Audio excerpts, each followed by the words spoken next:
Hello and welcome to another video. So today we're taking a look at D-Shift post-nerf. I mean, those 20 cost D-Shifts, really not too big a difference. It's just a little harder to play consistently on 7, especially over a few games. I've noticed, the turns that you would have normally had on 7 usually are pushed to 8, sometimes to 9, especially if you're trying to pull off the giant chimera, which honestly is how to win most of these D-Shift games now. It's much easier just to chimera and absolutely dominate your opponent, although there are times when you can just throw down normal chimeras and just pass without any issue at all. So we'll get right into some games here and check it out. So we have game 1, Dragon. Dragon is still quite popular right now. It's not that surprising at all. I mean, Dragon and Forest, Elena Haven, and usually Earthrune, they're the kind of decks that you see kind of alternating here and there. I think we're going to probably settle into a Dragon deck and a Forest probably for the top 2 in probably the next week or so, depending on how things go. Otherwise, I don't see too much changing. So starting off with that easy Earth Sigil, nothing wrong with that. Getting a nice little boost on the Chimera and the Fates. May as well get those off as early as you can, while also being able to play a nice 2-drop follow-up. But not having D-Shift in your opener is a lot harder to drop down now, so it really does pressure you into trying to do this. And of course, Sorcerer Cage is pretty good. Can't really go wrong with it at all.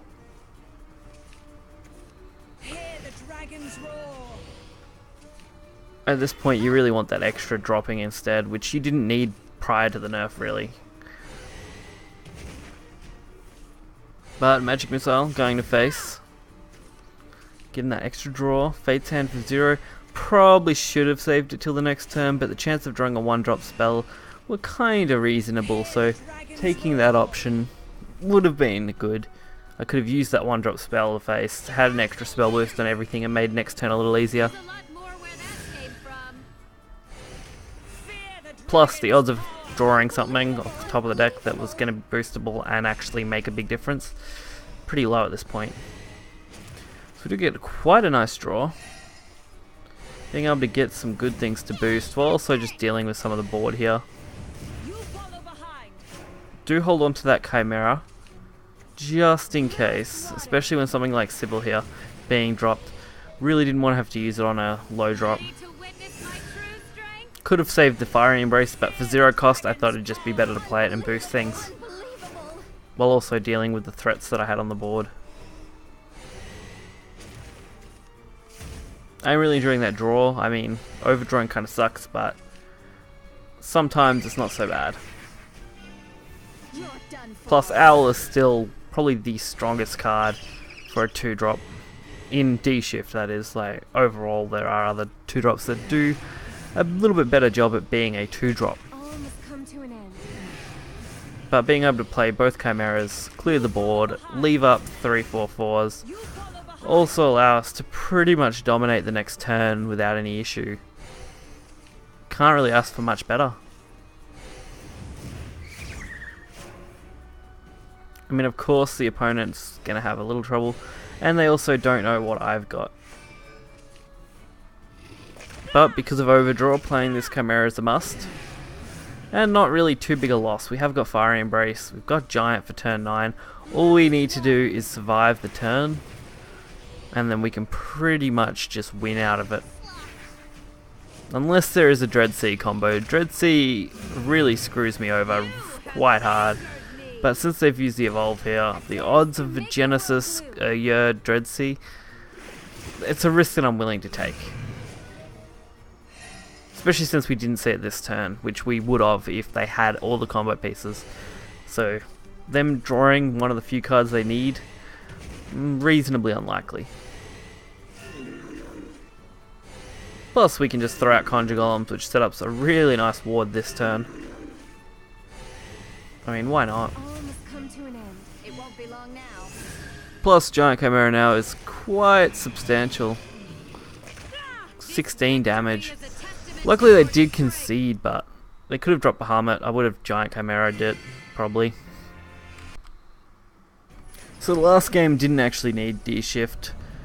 Giant Chimera would have been tricky if they did Bahamut, but it would have done the job. I could have then probably followed up by just playing out the game. As long as they didn't have any big threats from there, we would have been okay. But we did get a little bit lucky with most of what happened. Of course, starting off with not so great hand, nothing to spell boost, nothing too useful. Really got to hope the draws pull us into the game. Unfortunately, Commence Experiment and Magic Missile are perfect to round out this curve. Now all we want to do is draw some form of spell boost and we'll be absolutely set.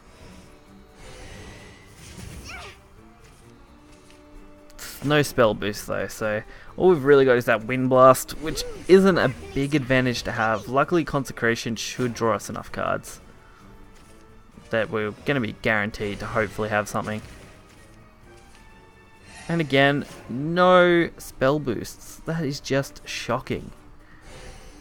Out of all the cards in the deck, I've drawn almost everything except the cards I actually want to boost up.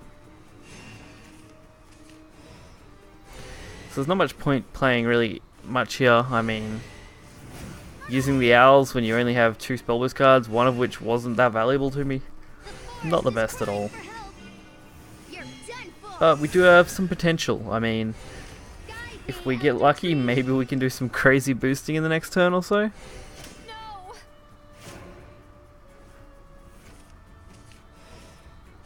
I mean, the Magic Missile does its job. Hitting that Fairy Princess thing, whatever it was, I forgot what it was called now. Just so Magic Owl can be evolved and rammed straight into it. Since Magic Owl doesn't really need to survive, but having that D-shift there really helps us. Unfortunately, again, we don't really have anything too substantial, so it's really going to be a matter of dragging this game out. So we're changing playstyle, going from a turn 7, turn 8 playstyle to probably a turn 10 plus playstyle.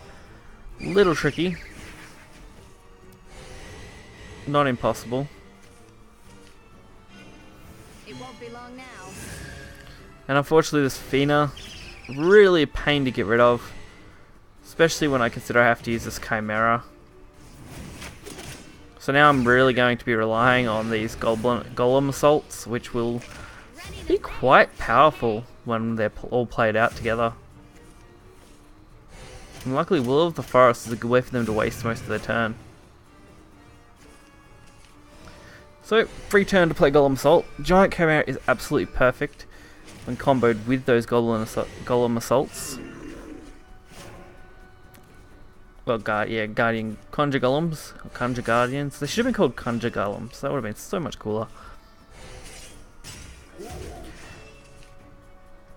Not a great spot, I guess.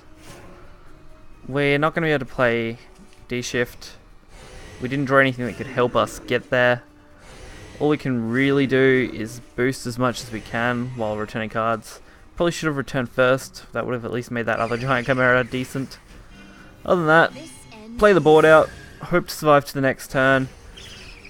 Drop whatever we can as we go. All we need is for some of this stuff on board to survive, and that would be it, but fortunately, that's not the case.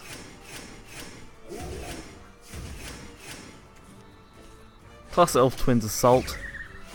Really not a fun way for this game to go. But the triple draw is quite good. Plus we are going to be able to drop that D-Shift, which I think is pretty valuable. So this is what I think is interesting, because we got Fate's Hand. The odds of us actually being able to use that to our advantage is fairly high, especially since Chimera is only going to keep going up from here. So we only need it to reach 18 total for the next turn. Which with what we had was exactly what we needed.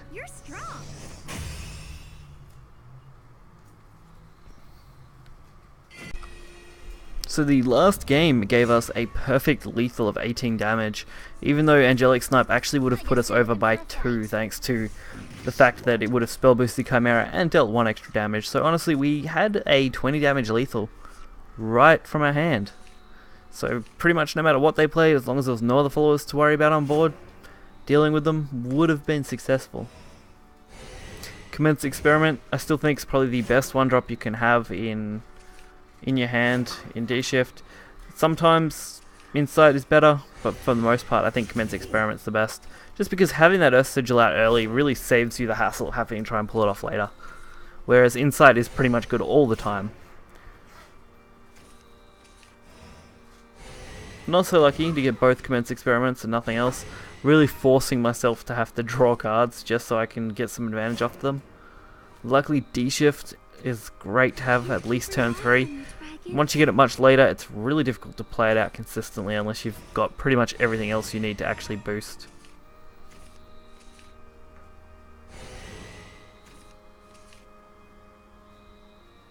And this is a situation where I just play anything I can to gain as much as I can. We've dropped Dimensional Shift down to its 18. Getting it to a playable area though, it's going to be tricky. I mean, Magic Owl will do a good job, Sorcery Cache will help. Dragon's already up to 2, they're 6 PP. Once Owl rams, they'll be at 7. Next turn we'll make 8. Can't think of anything too crazy that could drop on 8. Maybe Oro, but not too many Dragon decks are really running that card even now. Didn't want to spend that 0 Chimera yet. Not when we're going to get pretty close to having a playable D shift if things go well with this Fate's Hand. So, draw 3, why not? We've got Owl. May as well use this to our advantage. It won't be long now. So turn 7 D shift is going to be pretty much impossible. But a turn 8 D shift is extremely likely. It might even be probably the best play I can pull off here. Plus turn 8 lines up really nice into Giant Chimera. It's just the odds of you dying go up a lot from there. Suckle Hill. Making my life difficult again. 12 health against Dragon, especially when you know they're running a big neutral package. Definitely not the spot you want to be in. But some good draws. Can't go too wrong. Plus, I can pretty easily flood this out, which will work really well into the next turn. Being able to play these golems, have pretty much full hand, set up Dimensional Shift for the next turn, plus playing the Conjure Golems straight into a Giant Chimera. And also lucky, we have Fiery Embrace down to 3, meaning once the Conjure Golems and D Shift come out, plus now an Insight, we're actually going to be in a really nice spot. We can play pretty much all our spells for nearly 0 cost total compared to the D Shift. So for 3 we get to play 4 spells effectively. Deal with the Baha, D shift out, get Chimera, go face, and just absolutely dominate this turn. Here comes some real magic. It's turns like this that I really enjoy on D shift, where you can just pull off combos enough that you can play something like Giant Chimera and just kill them.